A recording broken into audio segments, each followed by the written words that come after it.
ready, Jim? It's all you. Let's go. I'm Renee from ReneMarie Stroke of Luck, and this is going to be a phenomenal show. The last show we did a few minutes ago was really to bring hope to everybody, and this is, as Judy always does without even knowing, this is a continuation in another format of bringing hope to everybody. And actually, now that I'm thinking about it, they both tie into recovery. And recovery, in Virginia's case, was from an aneurysm, and Craig just shared with me that we have the wrong concept of recovery. We're going to get more into depth with talking about Craig about that. But we really had a wonderful conversation. Just met him, and he's dynamic, to say the least. And he said the same thing about Judy, and we totally agree. Um, but recovery is really, you've got to recover in life. And he speaks of the Bible, and everybody knows that I really love and gravitate towards listening to people that have great faith and believe in the Bible. So let's start the show because I think it's really important. And thank you, Judy, for doing all the work to get Craig on the show. I'm sure Craig is very busy. And thank you, Craig, for joining us today. It's a blessing to have you as a featured guest. And thank you to Jim in the back end of the studio for sponsoring the show and for all he does on the back end. It really is a blessing. We're going to have you come on at the end of the show, Jim. So, Craig, I'm going to read like Judy did in his new book, Stop Hiding, Start Healing. Brown shapes his 20 plus years of experience in Christ centered recovery, helping others discover how to be set free from the pain and shame of their past so that they can live a life of freedom, meaning, and purpose. Wow, that is awesome. I And also have a lead in for him. okay, go ahead. Craig Brown is a highly sought after speaker in the business and professional circles for churches, corporations, workshops, seminars, retreats, and nonprofit organizations. He will discuss overcoming pain and living a life of freedom, meaning, and purpose. Some of his speaking and keynote topics include when the pain is greater than your fear. Your struggle is not your identity. Desire versus disease. Healing, hope, recovery, overcoming the fear of success, managing expectations, and so much more. Craig is author of Stop Hiding, Start Healing. Perfect. Thank you for joining us today, Craig.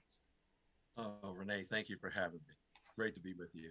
So give us a little bit of history about yourself. Like, how did you get into this recovery ministry work? Well, I didn't apply for it. It was a result of my pit of hell experience in the drug world that eventually led me to give back and serve those who have been where I've been or are still there. It started early on. Everything we are today has everything to do with the past. It just does. Well, we don't have to dwell on that, and that's a whole nother story we can talk about. But I grew up in the church. My dad was a minister. We were in a mainline denomination. I loved growing up in the church, but it was rather dysfunctional. There are a lot of stories about preachers' kids and families, and it's not an easy environment for any kid, any child. So in my youth, everything we were about a family was about making Father Brown look good. And it was being on all the time. You had to behave all the time, had to be in church all the time. You had to do this, had to do that, had to look that, had to say that. And it was too controlling and rather dysfunctional. And you don't know that until well after the fact. Right. While you're in it, you know no better as a child. But what I saw from the pulpit versus what my dad was like behind closed doors were two different people. He had a ton of demons and anger, and he took it out on my sisters and I. So our view of God was rather skewed. We're hearing one thing in Sunday school and youth group and church and what have you. And then there's another side behind closed doors. And that happens everywhere. You know, we all put on a good face out in the public, and our family sure did. But it was too much pressure to put on us. And as a result, all of us in our youth develop coping mechanisms and escape routes when we're presented with pain, abuse, trauma, shame, guilt, embarrassment, abandonment. My dad hardly did anything with me. I can count on one hand the things that he and I did, father, son, and still have over. He just didn't seem invested in me. And I was a very talented athlete. He didn't come to my games. I had just that. I had no male support whatsoever. My mom was the typical enabler, making everybody look good, making sure we, made dad look good, make the family look good. And that's how I operated until I got to my senior high school, and it was time to go. I could not wait to get out of the house. Man, I wanted to run so far from the family and from the church and from everything and search. I was just in a search mode. I had no self-control. I had no self-discipline. So I landed on the college campus, and I went to the party instead of going to class. And that's when my pit of hell experience began. And I spent that entire freshman year a complete mess. I dropped out of college. I came back to Washington, D.C. I began to work at a bar restaurant that was owned by the biggest cocaine dealer on the East Coast in the early 80s. Cocaine took over our country way back when. Yeah. And it's still a major issue. And I got sucked up into the drug world. I just got sucked up into it because I had no purpose. I had no mission. I saw myself as just a failure. You know, I just always seemed to struggle. There's always something, my self-esteem and my lack of self-confidence. And so the party welcomes everybody. No one gets turned away. Nobody. So I entered in, and I just entered into the pit of hell, and I remained there for a very long time until, I didn't realize it at the time, but the Lord's hand was on me, and the Lord's hand is on every single one of us, and we don't even realize it. Yeah. Don't even realize it. But he began to do a work in me to give me this clarity that if I did not change, I was going to end up dead. And I'd had a number of near-death experiences, car wrecks, being arrested, hospital, sickness, this and that. I had every reason not to be here anymore. Right. But he gave me clarity of mind in an instant back in 85, 86. And he said, you're on a path of destruction, and it's only up to you if you're going to change. You're the only one that can be able to do that. And that's typical for all of us. We have to be the ones to make the decision, right? And so I did. And I extricated myself from that entire lifestyle. How did you do that? I don't know. I have no idea. I thought it was my power. I thought it was my doing. I thought it was me. And I was given the strength to be able to do it. And the mindset to realize you have to do this right. You've got to do this. And the first chapter of my book is when the pain is greater than your fear. And that's when we're ready to change, when we're no longer afraid of shame, guilt, embarrassment, transparency, vulnerability, people, what they think of you when you come out and admit you have major issues in your life. I was no longer afraid. But I was no longer afraid, but I took weeks and months to get out of that environment. And I had to leave friends. I had to leave locations. I had to leave, there was a number of different factors involved, but I was able to do it. And I lived clean and sober for about 6 years, but I was still miserable. And did you have any guidance around you? Did you have any nobody was around you? See, You had there was God still around you, though. yeah, but there was still an element. I wasn't in church. I wasn't in rehab. I wasn't in this group or that group or what have you. I was isolated. We isolate ourselves. We do that on our own because of the pain, shame, guilt, and embarrassment. We do that on our own. So I still had a major element of shame in my life. I Shame was so, because of the drugs, yeah, because of. absolutely. Because I felt like a failure, you And know? what were your I, parents doing? What was your mom and dad doing while you were they going through? passed away, but I'd like to ask them that. Yeah. You know, I mean, uh, you know, they didn't know how to handle it, and parents don't know how to handle that child, adult child, whatever age, when that child is struggling with addiction, depression, anxiety, stress, whatever that may be. It's so hard. It's one of the hardest things I do over the last 22 years of Christ-centered recovery is parents who have children that struggle. But I was alone. But I made that decision on my own. I couldn't look to them for any help because they never gave it to me from the day I was born. Yeah, but I had no idea. I had no identity. I had no, my identity was Father Brown's son. yeah.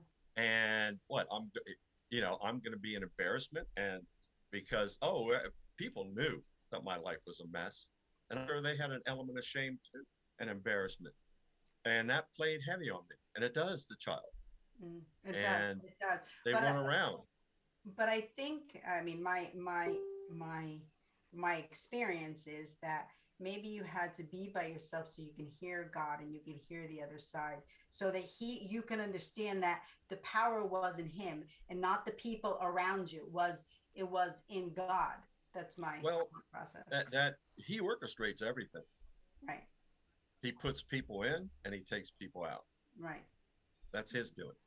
Right. And he gives us the wherewithal to be able to do that too when we have the resources necessary based on his word, right? Right. So I was essentially just alone, struggling. So my life was still a mess. I mean, mentally, physically, emotionally, and spiritually. Physically, I was getting back in shape. I used to be a really good athlete. I started to get back in shape again. But mentally, emotionally, see, when you struggle and your life is nothing but struggle, you don't develop emotionally or mentally. Your emotional well-being is deterred. If you're not being fed by all the right things, and especially our parents, right? And we can't choose them. They were there. Yeah. And if they don't have the wherewithal to invest, instill, guide, mentor, love unconditionally, support, if you don't have that, you're not growing.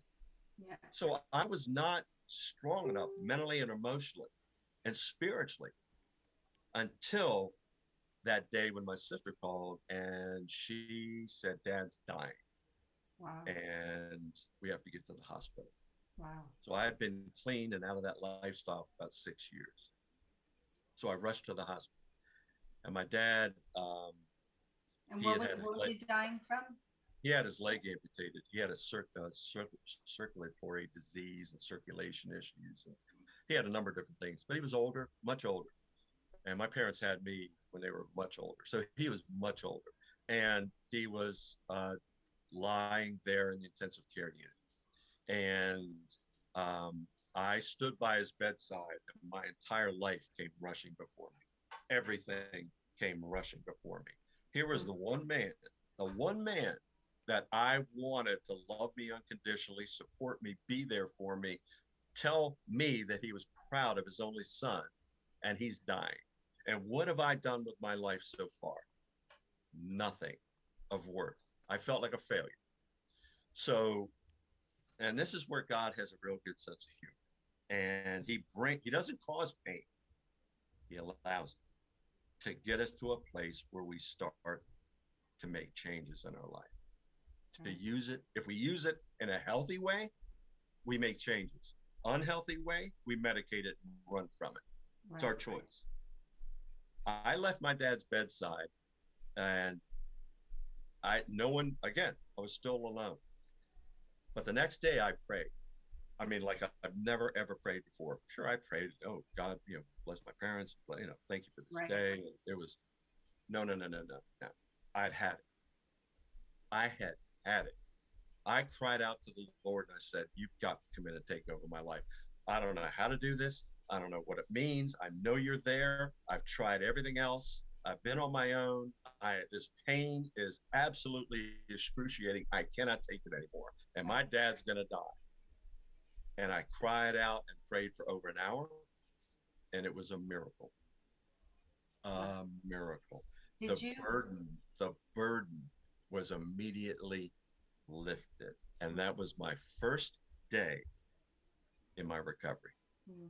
Did you forgive your father while Oh, you were sure. trying? Oh, yeah. Oh, if you can't learn how to forgive yourself, Mm-hmm. receive God's forgiveness, Mm-hmm. and be able to forgive others, it'll wreak havoc in your life, and it will slow and deter your recovery. You have Jesus' pain, suffering on the cross, right?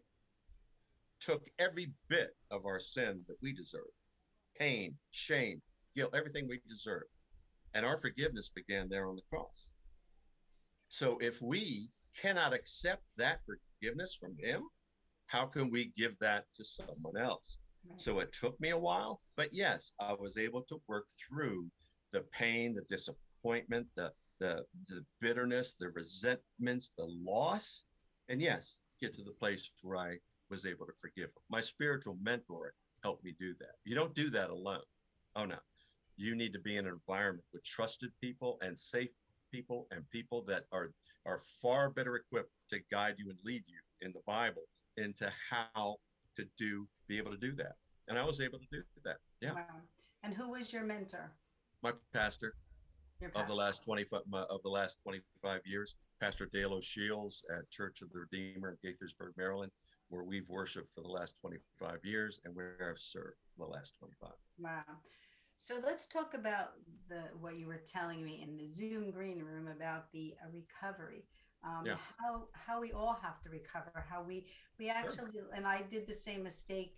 When you were said you were recovery, you know, minister, I went right to the drugs and the alcohol. And I Right. was wrong in my mindset. So get us straight or share with the audience what recovery is. And we all have to recover. So, and where it says that in the Bible, share that with us. Well, it is. The Bible essentially is a recovery manual. If you look at most stories, personal stories, people stories, death to life, blind to see, lame to walk, hemorrhaging to be set free, forgiveness given to the woman at the well. I mean, it's full. The Apostle Paul held the robes of the men that stoned Christians and killed them. I mean, come on. There's a ton of recovery, and they were all redeemed. Right. They were all they were all redeemed, and they all, over a course of however long, were recovering. So the Bible is a recovery manual. In society, unfortunately, there's a stigma on recovery. We think naturally when you hear the word that it's for the addict or the alcoholic. Okay, no, no. We're all recovering from something, Right. right? Recovery is essentially a restoring soul ministry. Our souls have been beat and damaged all throughout our life by various life circumstances and experiences, right? And all of us need to be in and should be in Christ centered recovery. He's the only one that can fix, heal, change, and restore and set us free. He's the only one that can take us from a place of brokenness to a place of wholeness. So at our ministry, we work extremely hard to break that stigma and letting people know that whether it's shame, guilt, depression, anger, food, pornography, drugs, alcohol, codependency, divorce issues, trauma, abuse of the past, it encompasses everything, Yeah. Yeah. everything. But people hear recovery, and what's the first reaction a lot of times? Oh, it's for those people. Yeah. Yet we're those people that have that attitude continue to struggle in turmoil. Why? Because they hide rather than heal. Right. And that's what prompted me to write my book after 22 years, because I have witnessed over and over and over again people not enter recovery because they would rather hide it, wearing the mask, right? And they take on the identity of their pain, their issues and everything, rather than being, see, there's a big difference. If you act like an addict and talk like an addict, right? And think like an addict, you're an addict. Right. But if you act like a child of God, think like a child of God, it'll change your world forever. Yeah. And it's hard out in the world because there's so much negativity and there's so much challenges in life, you know, Oh, that you're yeah, correct that you need to surround yourself, like Judy always states, with people that are the right type of people. You are who you hang around with. And absolutely. Definitely. yeah, and let's talk about the fact that even though you are recovered, you have to, it's a constant work ethic Absolutely. to maintain it, Right. because we can always trigger back into those particular situations. We could fall back, and Sure. whether it's your faith or whether it's your fears or whether it is drugs or whether it is codependency or it's from a divorce, you go, if something comes into your life, you go right back to those mindsets. And I keep going back to Dominic Cordelesa, who taught me to put tools in my belt in how to think when that situation happens. I'll give you a little example. When I get very, very tired, because I suffered a major stroke over 30 years ago. So when I get very, very tired, I can't think or process. I get tired. I can't, like, so Dominic a long time ago taught me to say, well, then say to the person, I'll get back to you. We'll revisit this tomorrow. I don't need to go into my whole story. Right.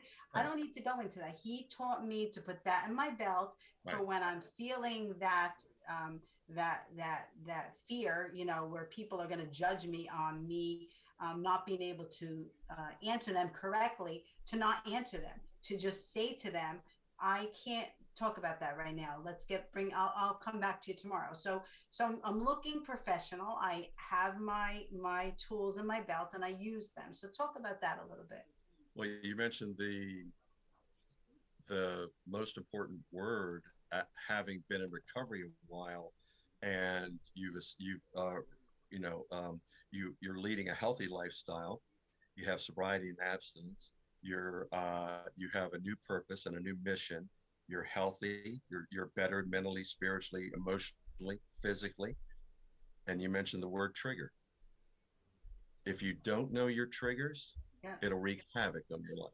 Right. If you do not know, and the second most important thing you just described is an action plan. You have an action plan for when you get tired. Right. Everybody in life needs an action plan when they are triggered by whatever that is.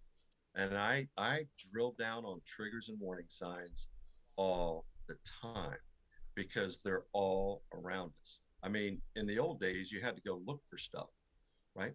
Now, all you got to do is read an article or see or something innocent, and boom, all of a Yeah. sudden there's some pornography Yeah. uh, jumping in your face, or some, or it's an argument that's a trigger, and it triggers anger, resentment, and then it's a commercial of some kind with this or that. We are bombarded by noise and triggers. So yeah, when you're in recovery and you've been restored and are still being restored, and even in my own life, yeah, I've got to be mindful. I have to know my triggers. Yeah. And we all have internal triggers and external triggers. There are emotional triggers and external triggers that we see and hear. And you have to know what they are. And when they present themselves, you have to have an action plan. And you have to rehearse that action plan over and over and over again. And like Judy said, you have to have accountability with people you trust, and safe people, not everybody, because there are a lot of hurt people out there that want to try to fix your life, and it doesn't work well. All of us have experienced that to some degree. So you need an action plan, you need accountability, you need safe people in your life, and people you can trust. And we offer that in our ministry, in our Christ-centered recovery. We just do. And you see it, healing happens in small groups. It just does. But hey, I've been sober, clean for 36 years next week, or no, yeah, this week. Wow. And yeah, I'm still working it. I don't call myself an addict. I don't call myself a drunk. I don't call myself anything but a man of God that happened to have struggled with drugs and other things in my life. Mm. Shame, guilt, depression, anxiety, stress. I'm a man of God that struggled with those things. I'm not an addict, Wow. right? That's not my identity. Identity is so important in recovery. Jim, I just Facebooked you Craig's book. If you could put it up on the screen, maybe a little bit. Um, but so how do we get from A to B? Um, because it's hard. It's hard.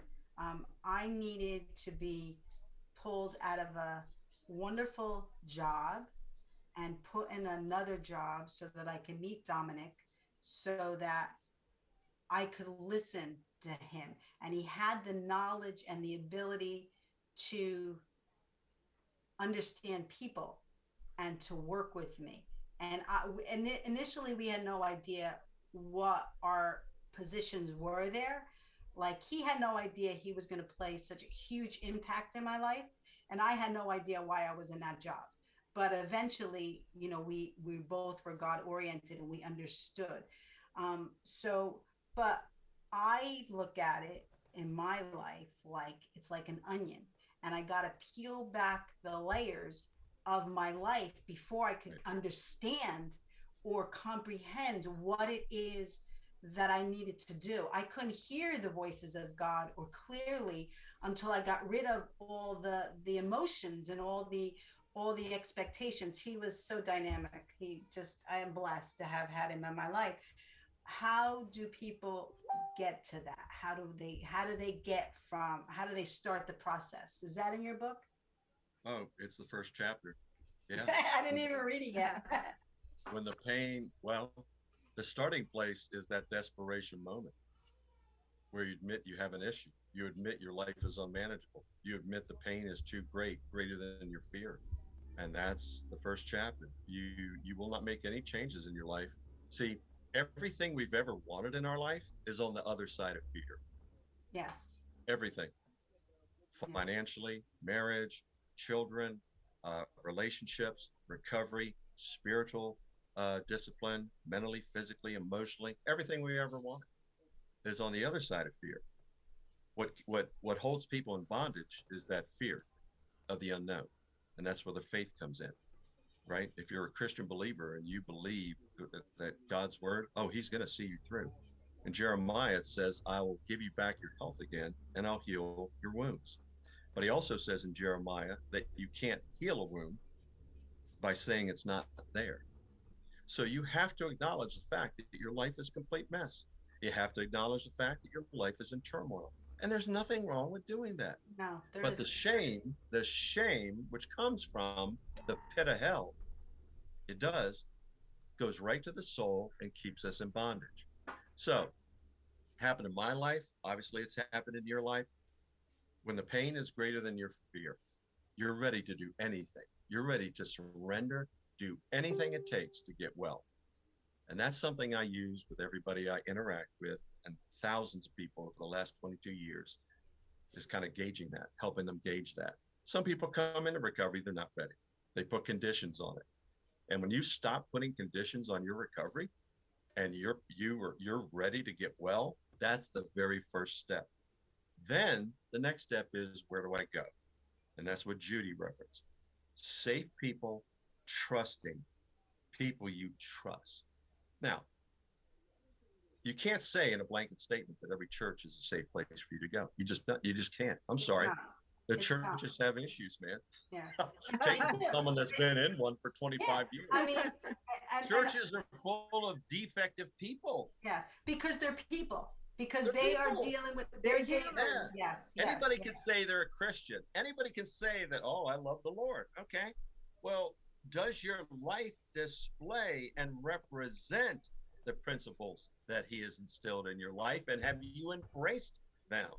The grace, the truth, the mercy, the obedience, the love of God. When you get a hold of the love of God, there's nothing that will hold you back.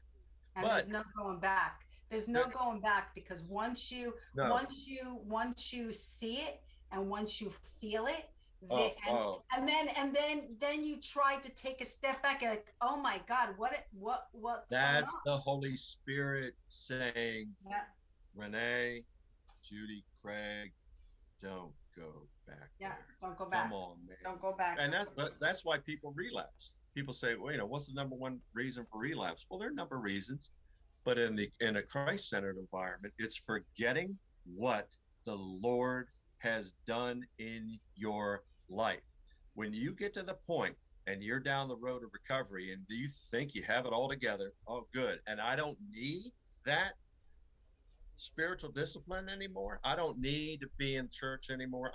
You're setting yourself up for failure.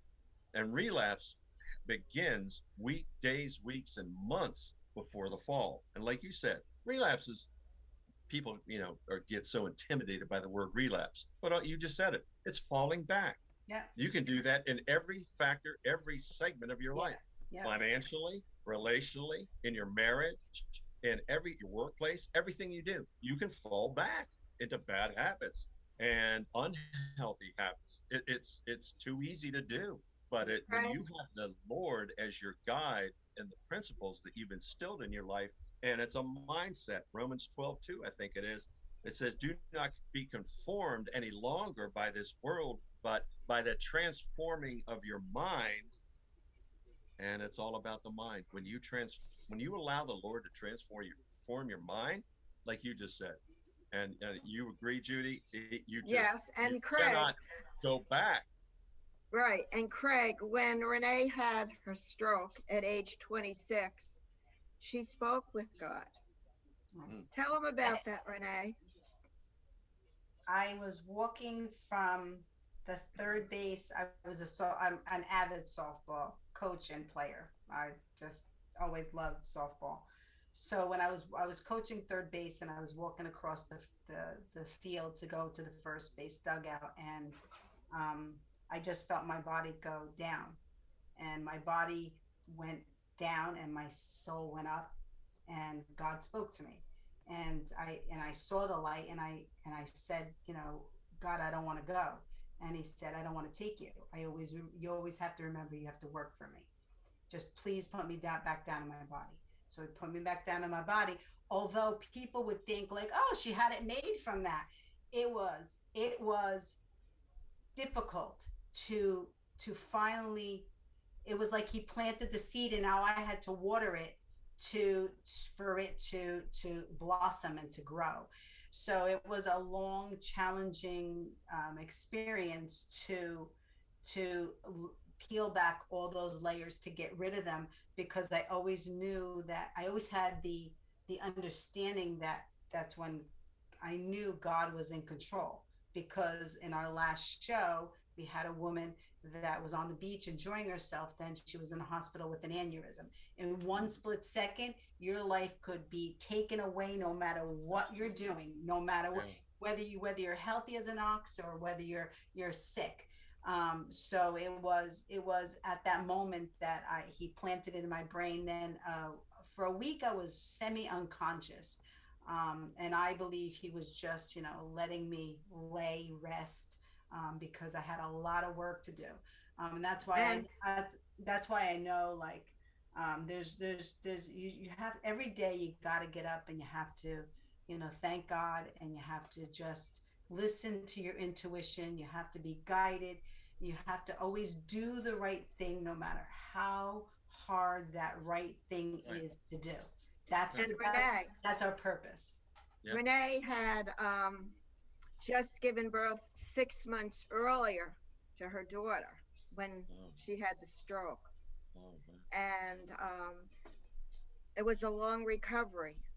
And she wrote her book, Stroke of Luck. She started her foundation, the ReneMarie Language of Love Foundation for Stroke and Aphasia. She's done 7 years of TV shows. bringing hope to those people who have Thank you, had Judy. stroke, aphasia, brain injuries, and shown the world examples of people who have uh, talked to God, who have worked hard to recover, and are actually counselors today, Mhm. or rehab Yeah, counselors, or yeah, etc. yeah. And one of them that we reached was from Australia. Oh, wow. That's Yeah. awesome. That is So, awesome. so the thing is that I know we've got. I mean, the bottom line is that God is in control, and Totally. God. We have to be in tune. We have to listen. Like Judy has Judy listens to intuition. It's just because I know that if I'll give an example. Like if I start doing something that he doesn't want, then things start going away. I'm like, and now I know, Craig, to take a step back and say, okay, God, what am I doing wrong? What do you want me to do? Whatever. And the sad thing is, I say to God, whatever you want me to do, whatever you want me to do. And sometimes those things are difficult. Sometimes Oh, they're without a not. doubt. Oh, sure. Yeah. Yeah. But it's that still small voice. I mean, when there's so much noise and you're in the midst of your pain and you can't hear it. You just, although, I mean, when you see people don't really understand. It's so interesting. People don't understand that when you read your Bible, it is God speaking to you. Mm-hmm. Mm-hmm. They're waiting for the burning bush. They're waiting for, that loud, thunderous voice and the horse to come rolling in and things. No, I get it, but it's right there in front of us, and it's available to us. Lord, I'm feeling really discouraged. I'm feeling down. I'm feeling challenged with this decision. I'm really struggling in this relationship. I have to resolve some conflict, and well, there's the blueprint for everything that we need in our life. You know, and it's real. I thank you for sharing that story, Judy and Renee, because it's in our brokenness that He begins to birth amazing things. Yeah. It's in our brokenness, and when we use that as a platform for Him, to give Him the glory for everything He's done from that defining moment that we said come change our life or take over our life. It's a result of our brokenness. you know Everything I am today is a result of my deepest pain. Yeah. I It is. spoke to God when my dad had a sudden hemorrhagic stroke. And I went to the hospital as soon as I heard about it. And the doctor, I was online to find out who the surgeon was, and I got shoved off the line. And the doctor said to the receptionist, do I have any messages? And she said, well, the lady you just shoved off the line is the daughter of your newest patient. And he looked at me and he said, look, your dad isn't going to make it. He'll be lucky if he makes it 2 or 3 days. There's nothing you can do about it. I said, oh, there is. Oh yeah. You're fired. And I got another surgeon to look at him, and I prayed on decisions whether he definitely needed a feeding tube. And some of my family was totally against it, including my brother. My husband supported me. He said, anything you need to do to save your dad's life, let's do it. Yeah. And I did it. He lived 3 years and 3 months after the stroke. I prayed all the time. I had, he wasn't able to walk or anything, but I spent a lot of time with him, 6 hours a day for 3 years and 3 months. And he thanked me at the end. Wow. Oh, That's beautiful.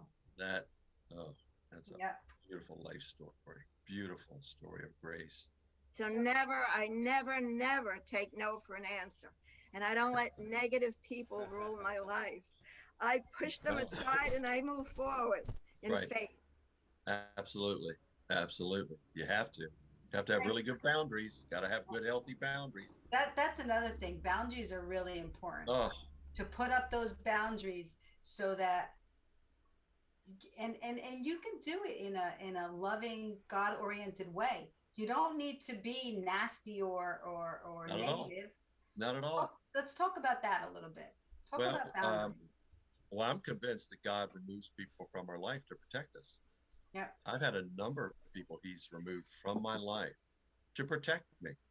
I may not, and I don't run after him. I don't chase him. He knows better than I do.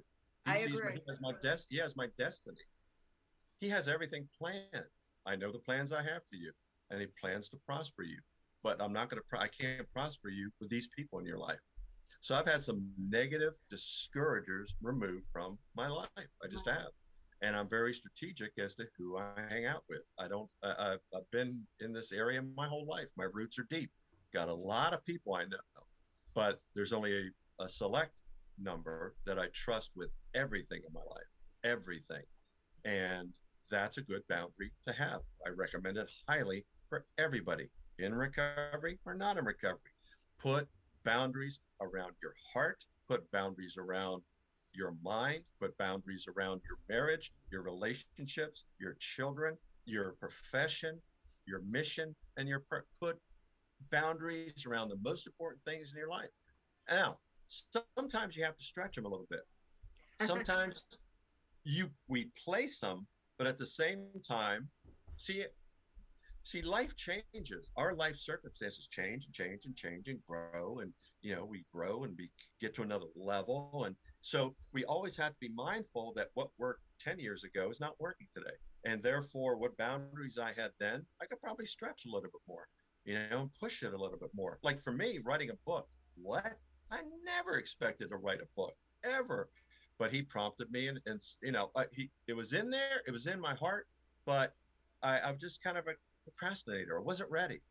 And I knew I wasn't ready. He knew I wasn't ready until last June when he inspired me and said, gave me the inspiration and said, and it's during COVID. What better time when we're all isolated? Right. Take everything, Craig, that is in your heart that you have lived and you are sharing with others, and let's put that book together. And here's the title. Oh, okay. Yeah. And I did. So, and that's a boundary for me because of the balance in my life. When I get out of balance, kind of like you, Renee, when you get tired, I'm no good. Yeah. Yeah. I just, and recovery is all about self-awareness. Yeah. The most important person I can ever learn about is me.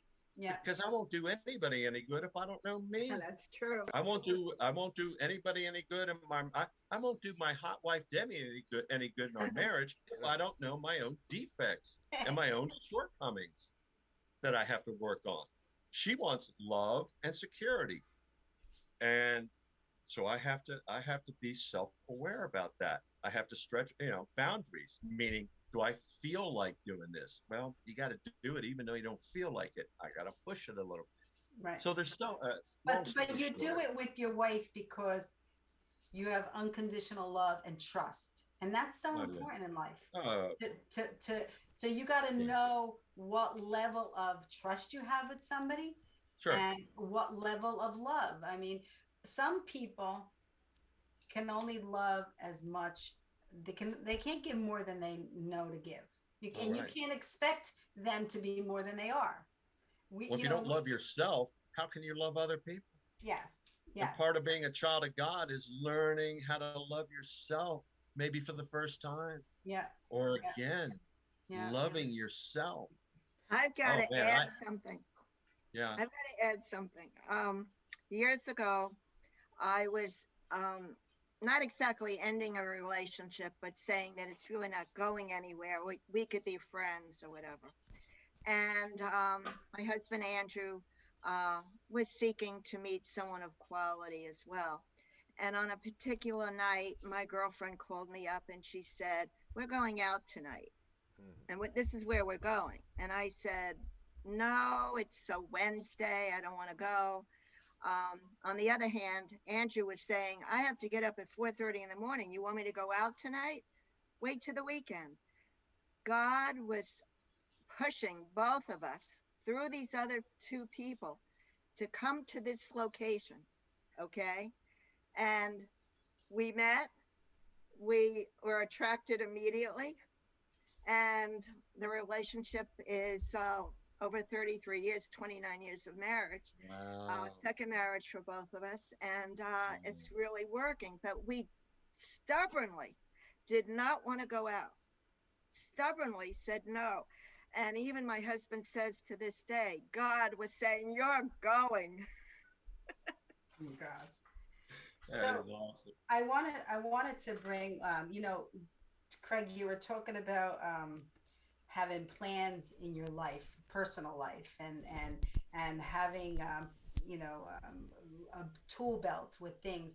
And it's funny, but we do things at work that we don't do things at home in our lives. And we're successful in business, but we're not successful in our personal lives.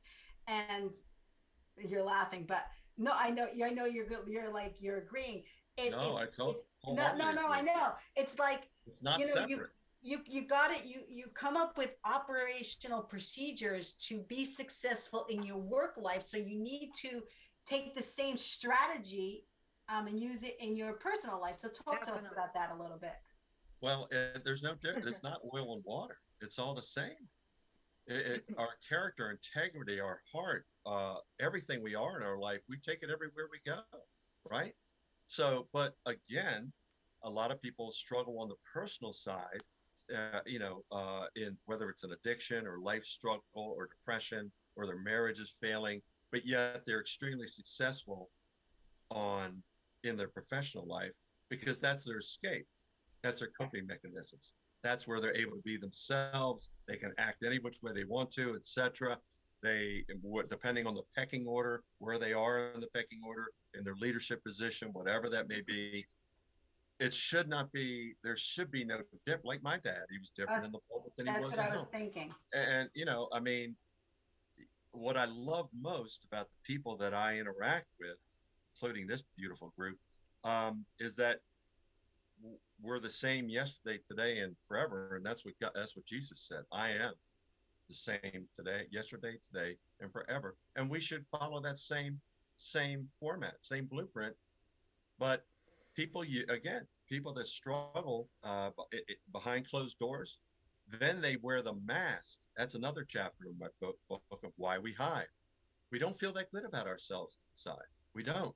So there's the narcissistic mask, the bully mask, the sarcasm mask that people wear in public, right?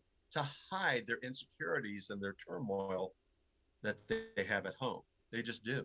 And And the it's a, best place to hide and wear a mask is church. Everybody goes to church and they go to hide rather than heal.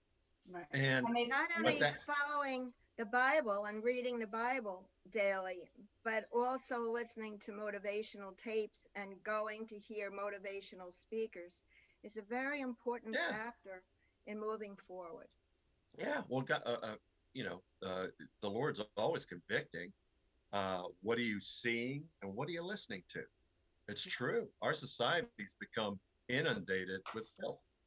Did you ever watch the movie War Room? Oh, sure. I live by that movie. I live by that movie The great because movie. Yeah.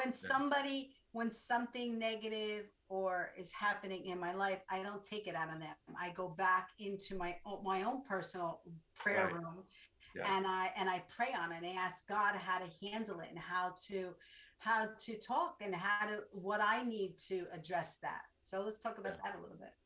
Yeah. Well, it's all about self-awareness. It's everything is about recovery, life change, restoration, striving for wholeness. It's all about self-awareness. And as you mentioned, if you're having best thing to do when there's an issue or what have you, just don't press send. You know, Yeah. uh, set it aside, get away from it. You see, I was a hothead back in the old days. Oh my goodness, you would not recognize me. I But over can't 30, picture that. huh? Yeah, well, over the I 36 can't years, picture you that there's way. a few changes, just a few changes, just a few thousands. But yeah, well, the Bible is very clear about the tongue. It's a sword. It can hurt, destroy, and You just can't do take words back. You can't. no, You or can. emails, or text Yeah, messages, yes, yes, or yes, yes. you just well, the second commandment is love your neighbor as yourself, and yeah, I love a lot of people I probably don't get along with. I just do, but I'm instructed to love them, but don't have to be in my life. you know, whether they, hurt me some way or there's been betrayal or whatever, or, I get it, but Because let's I go, don't have to take revenge because Proverbs Greg, 2020.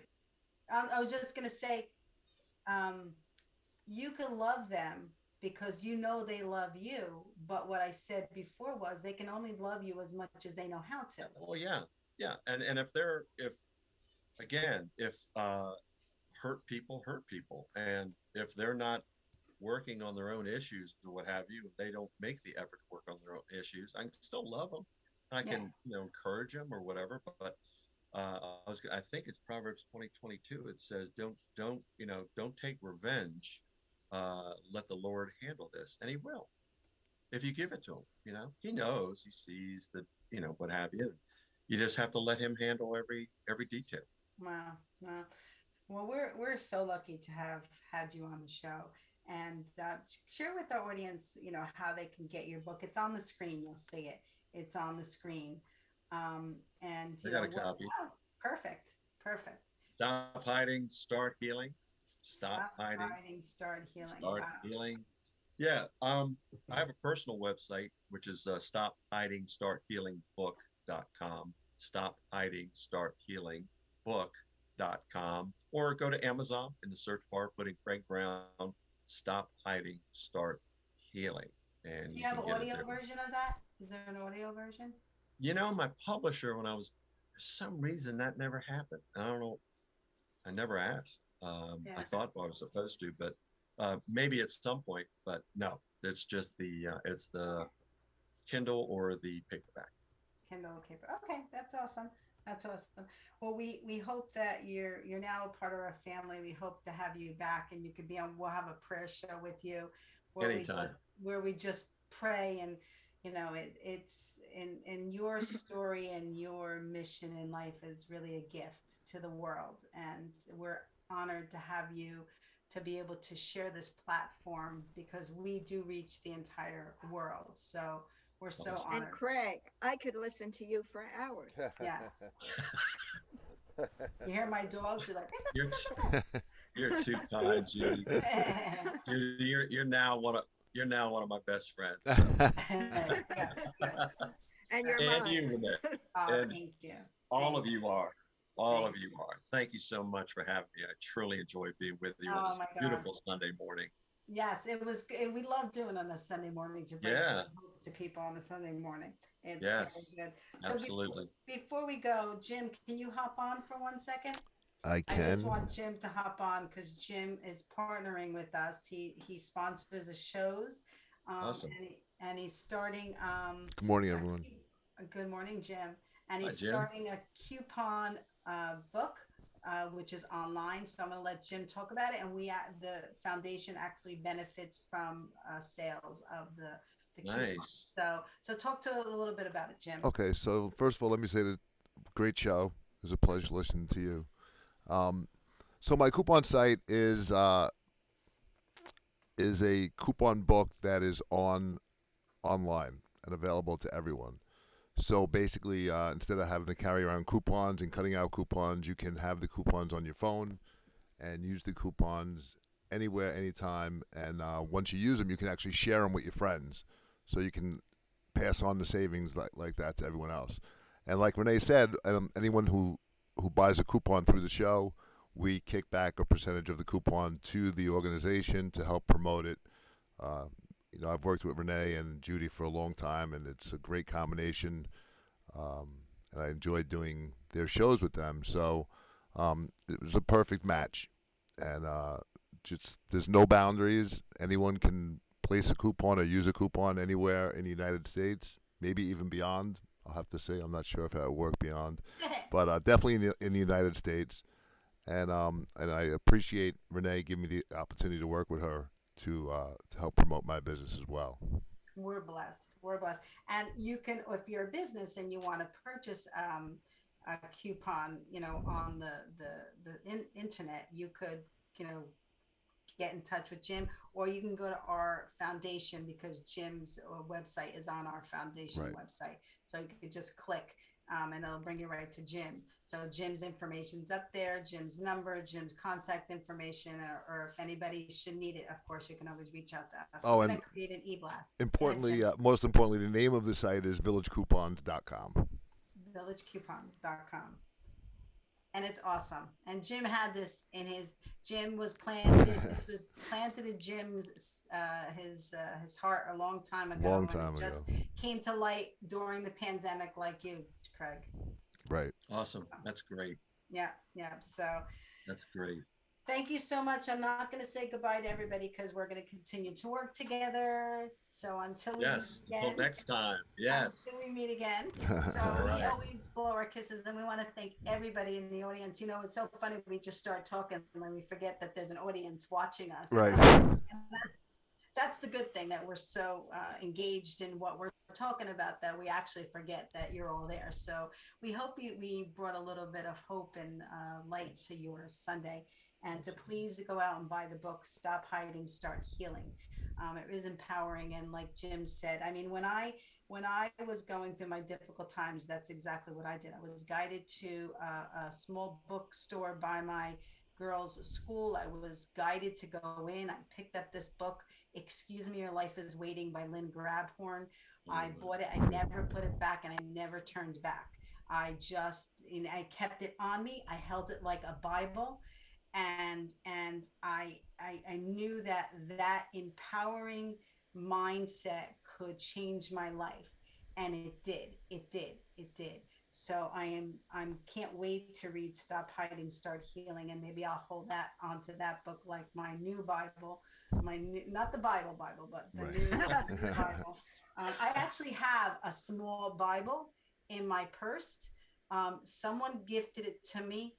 And he said to please always keep this on you, and to please always open it and read it when something's bothering you. You will turn to the right page that you need to get to.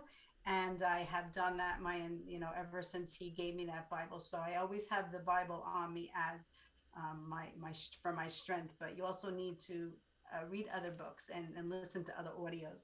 And that was the beginning of my book journey. So thank you so much, Craig. It's a blessing. It's a blessing. Absolutely. Thank you for having me. You're welcome. We'll talk soon. Yes. Thank you, Judy, Okay. for all you do for the show. Thank you to Jim in you. Long Island in the back Yes. studio. And we always blow our kisses on 3. 1, 2, 3. Bye, everybody. Have a Bye. wonderful day. Bye. God bless you all. God bless.